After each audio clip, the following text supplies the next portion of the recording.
두 번째 시간입니다. 지난 주일 영상 녹음이 원활하게 되지 않아서 이렇게 짧게나마 나누고자 영상을 다시 찍게 되었습니다. 자, 레위기 1장부터 10장까지는 제사에 대한 것으로서 하나님 앞에서 하나님의 백성으로서의 구별되는 것, 그래서 예배에 대해서 살펴보았고, 오늘 두 번째 시간에는 레위기 11장부터 15장까지 나오는 정결법에 대해서 살펴보고자 합니다. 이스라엘이 이야기하는 율법에 정결법이 등장하는데, 이 정결법이란 정한 것과 부정한 것, 거룩한 것과 속된 것을 구분하는 것으로서 의식적인 부정이 있고 또 부정한 것을 속죄함으로 정결케 하는 의식 등이 포함되어 있습니다. 이런 정결법이 오늘 우리에게 어떤 의미일까? 결론적으로 말씀드리면 이것이 하나님의 말씀이기에 우리에게 이롭다는 것입니다. 두 가지 측면에서 이로운 점들이 있는데, 첫 번째로 우리가 살펴볼 것은 말씀 자체가 이롭다라는 것입니다. 11장에 보시면 음식에 관한 말씀이 등장합니다. 그래서 부정한 것과 정한 것, 즉 너희들이 먹고 건강할 것과 먹어서 건강을 해칠 것들에 대한 구분이 나옵니다. 원래 창조에 맞는 음식은 무엇이었냐면 모든 푸른 것들이었습니다. 이것은 인간뿐만 아니라 동물에게도 마찬가지였습니다. 그런데 언제부터 약육강식, 육식이 시작되었는가 하면 노아의 홍수 이후에 시작되었습니다. 창세기 9장에 보면 이러한 말씀이 등장하는데, 하나님께서 노아의 방주에서 나온 노아뿐만 아니라 그 동물들이 먹거리가 없음을 아셨겠죠. 그래서 육식을 허용하는 대목이 나옵니다. 그때부터 육식이 시작되었죠. 사람들이 무분별하게 잡아먹는 거예요. 저희 나라 사람들은 발 달린 것 중에 안 먹는 것은 책상 말고는 다 먹는다라고 하죠.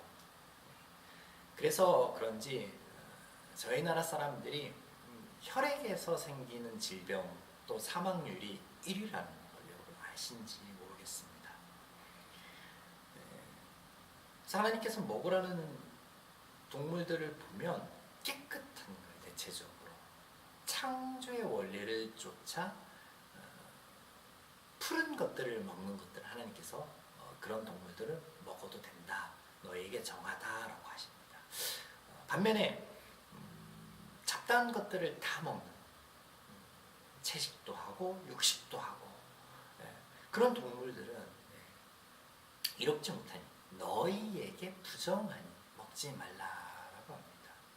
하나님께서 우리에게 우리 삶에서, 인생에서 이 음식이라는 것, 먹거리가 주는 그 풍미를, 그 풍성한 자유함을, 즐거움을 뺏으려고 하는 것이 아니라 건강을 위해서 하셨다라는 거예요. 신명기 7장과 신명기 28장에 보면 이스라엘 백성들이 하나님 앞에서 언약을 맺으면서 하나님께서 건강에 대한 복을 언급하시는 대목이 나옵니다.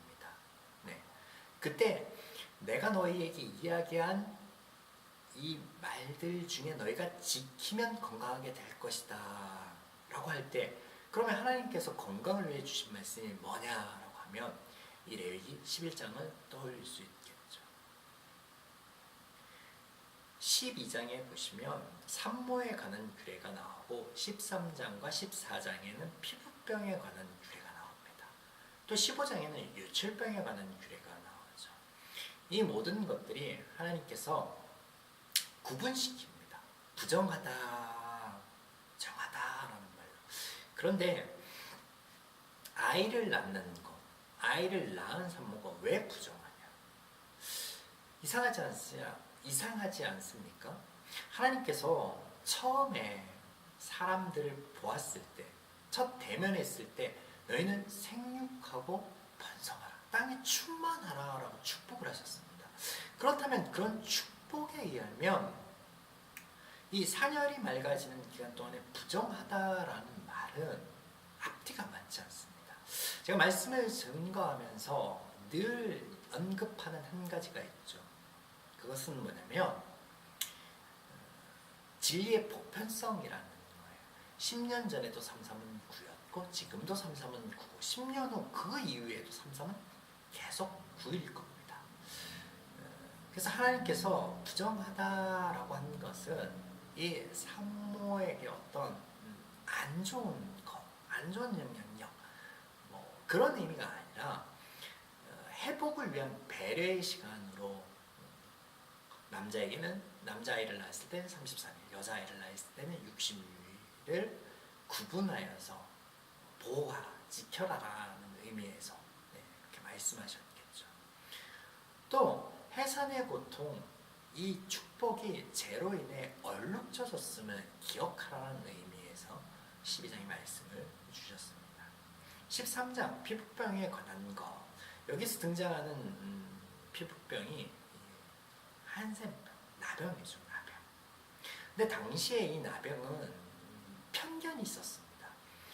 이 나병을 갖는 사람은 신의 저주에 걸린 사람이다. 그래서 사회적, 정치적, 경제적인 완전한 고립을 가져다 주었습니다. 심지어는 돌로 쳐 죽이기까지 하였죠. 그래서 무분별한 인식 공격과 고립으로부터 보호하기 위하여서 제사장을 통해서 진찰하고 또 판별하라라고 하신 겁니다. 그리고 또 깨끗하게 되었을 때 그것 또한 제사장에 보이고, 네. 그래서 14장은 13장의 연장선이 되죠. 예수님이 문둥병을, 이 나병을 고친 환자가 다시 한번 감사해서 예수님께 찾아왔을 때 사람에게 돌아와 감사할 때 그때 아무에게도 보이지 말고 제사장에게 보이고, 그 말씀하시는데 이게 14장의 말씀을 인용하는 거죠. 15장에 보면 유출병이 나오는데 이 유출병은 다름 아닌 성병입니다. 성병. 그래서 세계에서 유명한 성병이 15가지 정도 있다라고 합니다. 성병이 왜 걸리냐? 남녀가 혼외정사, 부정한 관계를 가졌을 때 생기는 병이에요. 이를 드러내서 그 사람들을 공격하거나 그 사람들을 정죄하거나 그런 의미가 아닙니다. 앞서 산모에 대해서 나왔었죠. 네, 마찬가지예요. 네, 먹거리도 그렇지만 창조의 원리에서 벗어난 것에 대한 경각심을 불러일으킨 것. 네, 그런 의미로 보일 수 있겠죠. 부끄러움을 알게 하라는 거예요. 부끄러움을 알아서 죄에 대해서 알라라고 하시는 거예요. 그래서 산모, 나병, 피부병, 유출병에 관한 모든 말씀이 하나님의 배려입니다. 다른 사람들로부터 단죄나 고립에서의 보호. 네. 첫 번째 의미입니다. 두 번째로는요, 이 정결법이 정하고 부정하다라는 것을 판별하는 업무를 제사장의 업무로 하나님이 주셨는데, 그래서 이 제사장이 두 가지 일을 하죠. 제사를 주관하는 것과 또 이 정결법에 의해서 정하다 부정하다를 판결하는 것. 그래서 이 정결법의 시작은 사실상 레위기 10장에서 시작됩니다. 나답과 아비후의 사건 이후에 등장하게 되죠. 하나님께서 정해놓은 것이 아닌 자신들의 정해놓은 것, 자신들의 법칙. 그래서 하나님이 말씀하시지 않은 다른 불을 가져왔다. 그 불에 삼키움을 당하고 죽임을 당합니다. 그 사건 이후에 등장하는 게 이 정결법. 제사장들이 정하다 부정하다를 판결해야 될 텐데 너희는 내 말을 듣고 그 판결을 위해서 깨끗해야 된다고 말씀하십니다. 왜 10장에서 이 제사장을 세움과 또 제사장으로서 그들이 하나님이 정한 법대로가 아닌 다른 법으로, 그래서 가슴 아픈 사건이 나온 이후에 등장하는 걸까요? 하나님께서 기준이다라고 하시는 것을 다시 한번 보여주시는 거예요. 선지자 요나의 경우 그랬죠. 하나님께서 내가 너를 용서함과 같이 전 니느웨 백성들을 용서함이 마땅하지 않느냐. 근데 요나는 아니에요. 자신의 기준에서 자신이 용서받는 거는 인정하나 다른 사람이 용서받는 건 참지 못하는 거예요. 하나님과 다른 기준을 갖고 있는 죄인의 마음, 죄인의 기준이다라는 거죠. 베드로 또한 마찬가지죠. 베드로에게 환상을 보여주며 잡아먹으라라고 할 때 베드로가 이 레위기 11장의 말씀을 들으며 제가 지금까지 한 번도 부정한 건 입에 대지 않았습니다. 그때 하나님께서 뭐라고 말씀하시죠? 내가 정하다라고 하는 것을 네가 왜 부정하다라고 하느냐. 물론 이것은 베드로에게 이방인에 대한 편견을 깨기 위한 말씀이었지만 우리가 같이 생각해 볼 것, 이 10장에서 이어지는 정결법에서 생각해 볼 것은 뭐냐면 하나님이 정한 것이 정결하고 하나님이 정한 것이 부정하고 하나님이 정한 것이 선하고 하나님이 정한 것이 부정하다라는 거예요. 근데 죄인은요 늘 반대입니다. 자기 자신이 기준이 됩니다. 그래서 하나님께서는 깨끗하다라고 하는데 나는 그것을 깨끗하게 보지 못하는 마음이에요. 몇 해 전에 꽤 유명한 CCM 가수가 대중가요 가수로 전향하였습니다. 그때 긍정적인 목소리 말고 부정적인 목소리에서 어떻게 하나님께서 주신 달란트를 가지고 하나님을 찬양하는 입술로 가요를 부를 수 있어 라는 시각으로 단죄하는 어떤 그런 우리의 목소리들이 있었습니다. 하나님께서 하나님의 말씀 안에서 하나님이 주신 달란트 가지고 하나님께 가져와라. 하나님을 위한 모든 일들 외에는 아무것도 하지 마라 라고 말씀한 적이 없습니다. 그냥 자기 자신이 기준이 돼서 단죄하는 거예요. 정하다 부정하다라고. 우리가 사람을 바라보는 이런 기준뿐만 아니라 우리의 삶 안에서 하나님이 정하여 놓은 규칙이 아닌 하나님의 기준이 아닌 나의 기준, 죄인의 기준을 따를 경우가 너무나 많이 있습니다.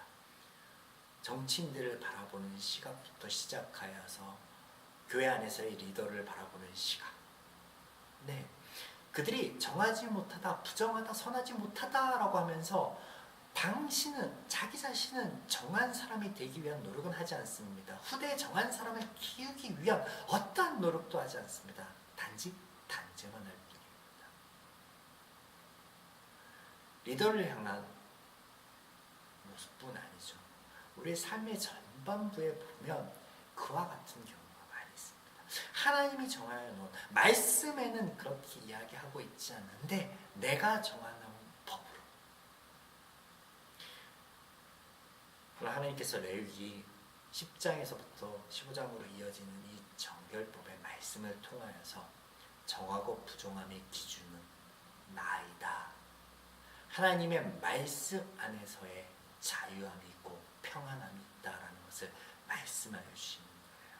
그래서 이 말씀 자체를 지킴으로써 얻어지는 유익이 작은 거다라고 하면 이렇게 하나님의 말씀 안에서 깨달아져서 하나님의 말씀이 기준이 되어야 된다. 그 기준으로 우리의 삶을 바라보는 시각을 키우게 하시는 것. 이게 넓은 의미, 보다 좋은 의미에서 우리에게 정결법이라는 이 레위기 10장에서 15장으로 이어지는 말씀을 주시는 하나님의 은혜인 것입니다.